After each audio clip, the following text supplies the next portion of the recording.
হচ্ছে মিস্টার হাসান। ভাইয়া যেভাবে আমাদের সহযোগিতা করার জন্য যে অ্যারেঞ্জমেন্টটা করেছে, আমরা এটাতে মানে আমরা ওনার থেকে খুবই ভালো একটা সাপোর্ট পেয়েছি। আশা করি ওনার সাথে কাজ করে আমরা খুব ভালো কিছু একটা পাবো আমাদের বিজনেস লাইফে আর কি।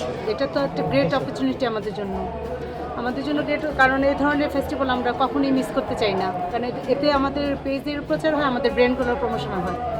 আমরা যে এগুলি নিয়ে কাজ করি মানে এখানে আসলে আমাদের তো পরিচিতি বাড়বে, আর এটা নিয়ে আসলে সবার কাছে এটা পরিচিতি যেমন বাড়বে, তখন আমাদের সেলও বাড়বে। এটা নিয়ে আসলে এটা দিয়ে আমরা উপকৃত হব যে আমাদের সবাই চিনবে, আর ভালো খাবারটা তখনই অর্ডার করবে যখন সবাই জানবে।